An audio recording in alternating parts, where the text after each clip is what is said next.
In ancient Athens, the Parthenon, a dramatic building set atop the Acropolis with panoramic views of the city, was the center of government where the first democracy flourished.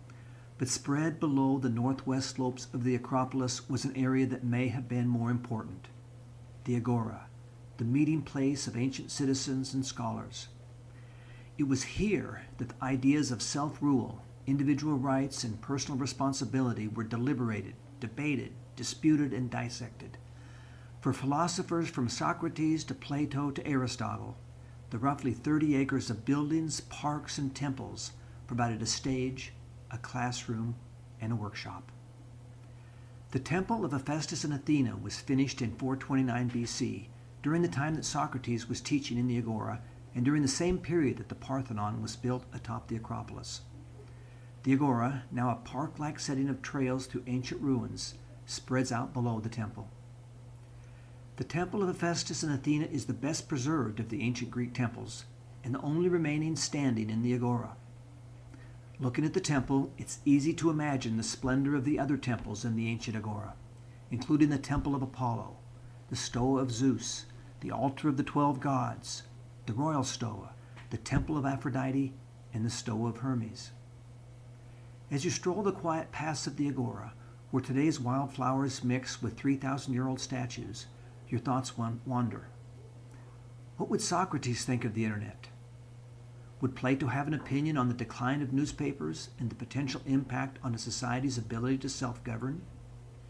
Is the digital world a return to a public meeting place like the Agora, where any citizen can stand up and speak and be heard? Today, citizens of Athens and tourists from around the world wander these paths, studying the ruins while enjoying a quiet respite from the busy streets. It's easy to forget that the principles we hold dear, the right to peaceably assemble, to elect representatives, and then to criticize what they do, the right to a free press and to freedom of religion, all took root along these paths, amid the marble columns and granite steps that today are just a dramatic reminder of the grandeur of 2,500 years ago. It is altogether appropriate, it seems to me, that Monroe County Community College's student newspaper is named the Agora. A good newspaper and a good website can be the meeting place for a community, the public forum where information is exchanged, ideas expressed, and opinions formed.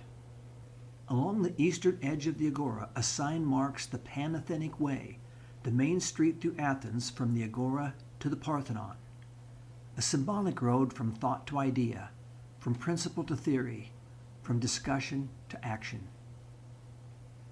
And near the western entrance, another sign points to the remains of Simon's house, a favorite teaching spot for Socrates, where underage students could meet with the master. Sit down, look up at the temple of Hephaestus and Athena, and let your imagination wonder what it would have been like to join Socrates at Simon's house. Would it help you understand why seeking truth is among the highest callings in any century? Would you have heard for the first time some of the ethical principles that are now central to our pursuit of excellence in journalism?